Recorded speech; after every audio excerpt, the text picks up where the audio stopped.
તો આજે આપણે બનાવવાની છે મુંબઈ સ્ટાઇલ પાઉંભાજી. બટેટા, રીંગણા, ફૂલકોબી, કોબી, વટાણા, બીટ, ગાજર આ બધું કાપી લીધું છે. હવે આને આપણે બાફી નાખશું. તો કુકરમાં તેલ નાખી દીધું છે.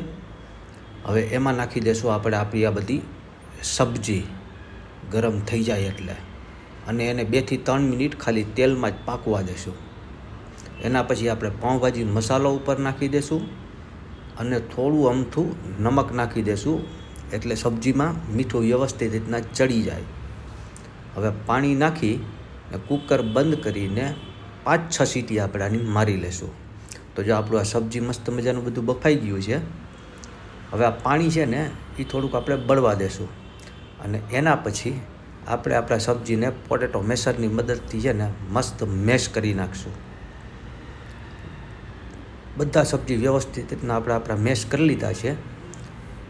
અને વઘાર માટે થઈને અહીંયા આપણે ટમેટાં સુધારી લીધા છે, કાંદા સુધારી લીધા છે, કેપ્સિકમ સુધારી લીધા છે, અને આ છે સ્પેશિયલ સૂકા મરચાંને પલાળીને બનાવેલી પાઉંભાજી વઘારવાની સ્પેશિયલ ચટણી. તો આ તવામાં આપણું તેલ અને બટર બેય નાખી દીધું છે.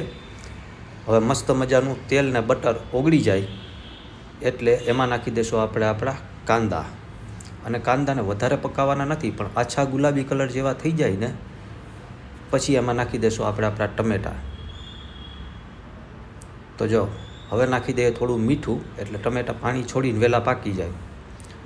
અને એ પાકી જાય પછી એમાં નાખી દઈશું આપણે આપણા કેપ્સિકમ, કારણ કે કેપ્સિકમ થોડાક અધકચરા હોય ને તો મજા આવે ને. એના પછી આપણે નાખી દઈશું આપણી આ બનાવેલી ચટણી, અને આને ત્યાં સુધી પકાવશું જ્યાં સુધી તેલ ન છોડી દે બધી સાઈડમાંથી. ત્યાં સુધી ધીમા તાપે પકાવશું થોડું પાણી નાખીને. પછી આમાં નાખશું આપણે થોડો અમથો આમચૂર પાવડર, ચાટ મસાલોય હાલે, આમચૂર પાવડર હાલે, તમારી પાસે જે હોય એ નાખી શકો. હવે એમાં નાખી દઈએ આપણે આપણી ભાજી, અને પછી ભાજીને આપણે કરી લઈએ મિક્સ. અને તમારે તીખું ખાવું હોય તો ઉપરથી થોડું તમે વધારે લાલ મરચું નાખી શકો. તો આપણી પાઉંભાજી બનીને તૈયાર થઈ ગઈ છે. તો હાલો બધાય પાઉંભાજી, સલાડ, છાશ, પાપડ અને બ્રેડ